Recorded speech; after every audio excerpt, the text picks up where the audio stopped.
அண்மை செய்தி: Chennai super Kings அணிக்கு மீண்டும் கேப்டன் ஆகிறார் மகேந்திர சிங் தோனி.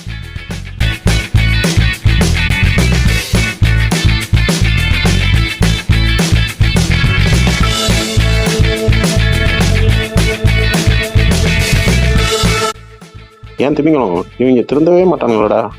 இப்போ இவங்களுக்கு டிக்கெட் வைக்கணும் அதானே.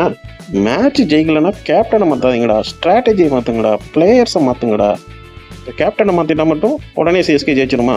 என்னமோ டோனி கிரவுண்ட் அவுட்டு வெளியே இருந்த மாதிரியும் ருத்ராஜ் தனியாக கேப்டன்ஷிப் பண்ண மாதிரியும் இல்லை, இவங்க கேப்டனை மாற்றுறாங்க. எல்லாமே அவர்கிட்ட டிசிஷன் கேட்டு தானே மேட்ச் நடந்துகிட்டு இருக்கு. ரசிகர்கள் எல்லாத்துக்குமே நல்லாவே விவரம் தெரிஞ்சுட்டு சிஎஸ்கேவின் டோனியும் கழுவி ஊற்றிட்டு இருக்காங்க. இந்த நேரத்தில் டோனிக்கு மறுபடியும் கேப்டன்ஷிப் கொடுக்கறது சிஎஸ்கே அளிக்கிறதுக்கா இல்லை டோனி அளிக்கிறதுக்கான்னு தெரில. ஆக மொத்தத்தில் இவங்க எவ்வளோஞ்சாலும் சரி இவங்களுக்கு டிக்கெட் விற்கணும். நல்லா உறுப்பினண்டா கிரிக்கெட்டு. ரொம்ப டோனி கேப்டன்ஷிப்பில் 17 சீசன்லேயும் கப் அடித்த மாணிக்கல உடனே கேப்டனை மாற்றுறீங்க. 5 சீசன் தானே கப் அடிச்சிருக்காப்புல, மீதி 12 சீசன் தோக்கத்தானே செஞ்சார். சின்ன பையன் ருத்ராஜ் வளரட்டுமே, உடனே எதுக்கு மாற்றுறீங்க? ஆல்ரெடி ருத்ராஜே இந்தியன் டீமுக்குள்ள செலெக்ஷன் கிடைக்காம தவிச்சு போயிருக்காரு.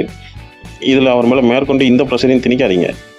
ஐபிஎல் ஒரு ஃபேண்டசி கிரிக்கெட் தான், அது வணிக ரீதியாக ஆரம்பிக்கப்பட்ட தொடர் தான். இருந்தாலும் கிரிக்கெட் ஃபேன்ஸுக்குன்னு ஒரு ரெஸ்பெக்ட் இருக்குது, அதை அவங்களுக்கு கொடுங்க. அவங்களோட வாய்ப்புகளை தட்டி பறிக்காதீங்க.